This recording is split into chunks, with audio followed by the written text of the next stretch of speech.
এত লজ্জার পরে আর কিভাবে ভিডিও বানাবো বলুন তো? এত লজ্জাজনক ১১-০ হারার পরে ম্যাচ রিভিউ বানাতে কি ইচ্ছা করে? আমি যত ভুলতে চেষ্টা করছি আমাকে সবাই মেসেজে একটাই কথা লিখছে, দাদা ইন্ডিয়া যে মহিলা দল ১১-০ হারলো সেই বিষয়ে কিছু বলছেন না কেন? গতকাল যখন ফার্স্ট হাফে ভারত ৫-০ পিছিয়ে গেছে, বিশ্বাস করুন জানতাম স্কোর লাইন ১০ এরকম হবেই। হাফ টাইমের পর খেলা দেখিনি, চেক করে দেখছি ১১-০ হয়েছে। দেখুন আমি কাউকে দোষ দেবো না, মানে ১১-০টা কিন্তু কাউকে দোষ দেওয়ার মতো নয়। মানে এটা হচ্ছে ডিজাস্টার, দুঃস্বপ্নের মতো। দেখুন আমি কোচ ভালো না খারাপ বলবো না, অ্যামিলিয়া ভালভার্দে অনেক উঁচু লেভেলের কোচ।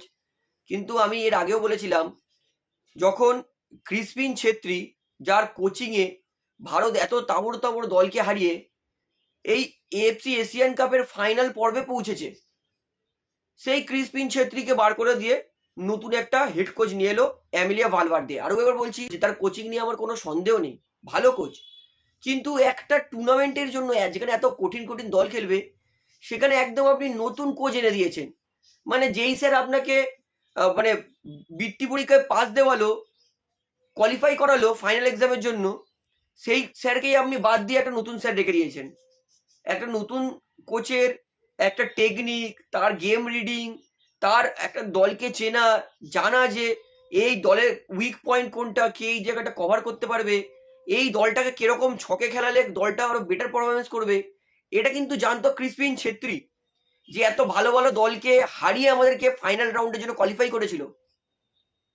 আমাদের ফুটবল র্যাঙ্কিং 67, তা সত্ত্বেও আমরা এশিয়ার মানে টপ 12-এ কোয়ালিফাই করেছিলাম। তাও আবার অন্যান্য কোনো দেশ থেকে আমরা ভূতপূর্ব প্লেয়ারও নিইনি।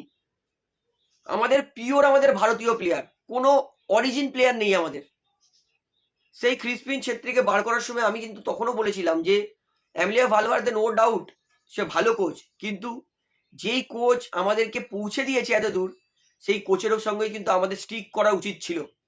দেখুন আমি কিন্তু ভুল নই, ভিয়েতনামের বিরুদ্ধেও ভারত যে ২-১ হেরেছে না, আমাদের কোচ চানুর আমি প্রশংসা করব।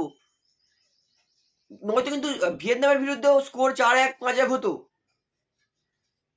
আর জাপানের বিরুদ্ধে আমি খেলা দেখছি, আমি ভাবছি এটা আমি কেন দেখতে বসলাম?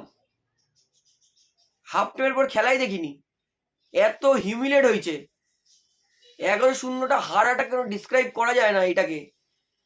সবার দোষ ভাই। আমি তো বলবো যে প্রথমত আমাদের অল ইন্ডিয়া ফুটবল ফেডারেশনে যে বসে আছে, সে ফুটবলের জন্য কোনো কন্ট্রিবিউশন নেই। এটা কিন্তু দেখুন অবশ্যই তারা করাপ্টেড, কিন্তু আমাদের ভারতীয় ফুটবলে কারোর ইন্টারেস্ট নেই। এই এত বড় ডিজাস্টার হলো, এটা যদি আমাদের ইন্ডিয়ান ক্রিকেটে হতো, যে ইন্ডিয়া ৩০০ রান খেয়েছে আর ৫০ রানের মধ্যে আউট হয়ে গেছে, কেউ ছাড়তো? সবাই প্রশ্ন তুলে মানুষের মাথা খারাপ করে দিত।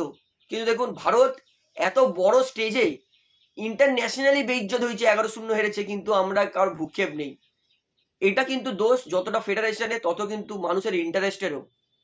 যদি মানুষের ইন্টারেস্ট বাড়ে, মানুষ যদি প্রশ্ন তোলে কেন হচ্ছে না, তাহলে কিন্তু আমাদের ফেডারেশন সঠিক কাজ করতে বাধ্য। ফেডারেশন দেখছে কেউ ওর কিছু ভূক্ষেপ নেই, আমরা চুরি করে যাচ্ছি, আমরা করাপ্টেড, আমরা করাপশন করে যাচ্ছি, কেউ আঙুল তুলছে না, তা আমরা করেই যাই না।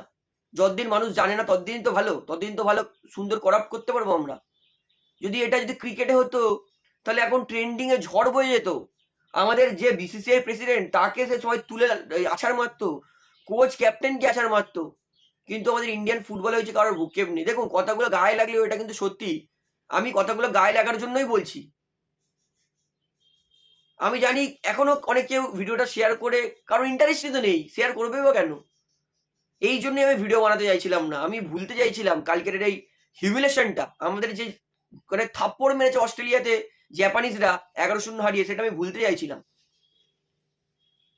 তো আমি বলবো যে ফেডারেশনের সব থেকে বড় ভুল ছিল ক্রিসপিন ছেত্রী, তাকে হেড কোচের পদ দিয়ে সরানো।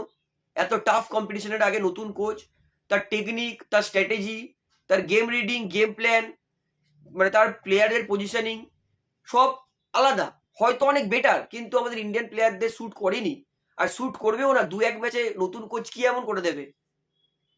তো এটা বলে একটা বিশাল বড় ব্লান্ডার ছিল। আর ইন্ডিয়ান প্লেয়ারদের দেখে মনে হচ্ছে যে ইন্ডিয়ান প্লেয়াররা কেউ ছন্দে নেই, বা এমন মনে হচ্ছে যে ইন্ডিয়ান ফুটবলার মানে মহিলা ফুটবলাররা ফুটবল খেলতেই জানে না। আমি বিশ্বাসই করতে পারছি না যে এরাই আমাদের কোয়ালিফায়ার্সে এত ভালো খেলে গেছে, টপ 12 এ কোয়ালিফাই করে দিয়েছে। আমি বিশ্বাস করতে পারছি না যেটা আমাদের ইন্ডিয়ান ওমেন্স টিম, যেটা আমরা ৩-৪ মাস আগে যার খেলা দেখেছিলাম, এটা সেই দলটাই। তো যাই হোক, ভারতের কাছে ফাইনাল মানে 12 এ যাওয়ার মানে কোয়ার্টার ফাইনালে যাওয়ার স্কোপ আমার তো মনে হয় খুব কমে গেছে। লাস্ট অপশন, ভারতকে চাইনিজ তাইপিকে হারাতেই হবে। ১ গোল হলেও হারাতে হবে এবং প্রে করতে হবে যাতে অন্যান্য বাকি দুটো দল, বাংলাদেশ আর আরেকটা যে দলটার নাম মনে পড়ছে না, তারা যেন হারে। ভারতকে লাস্ট ম্যাচে জিততেই হবে চাইনিজ তাইপের বিরুদ্ধে অ্যাট এনি কস্ট, নয়তো কিন্তু ভারত কোয়ার্টার ফাইনালে পৌঁছাতে পারবে না। তো যাই হোক, এই হিউমিলেশনটা আশা করি সবার জানা দরকার আছে, অধিকার আছে। মানাচ্ছিলাম না, মনটা খুশি ছিল যে যত তাড়াতাড়ি ভুলে যাচ্ছে তত তাড়াতাড়ি ভালো লাগছিল। তো যাই হোক, এই বিষয়ে আপনার বক্তব্যটা কি অবশ্যই আমাকে কমেন্টে জানাবেন।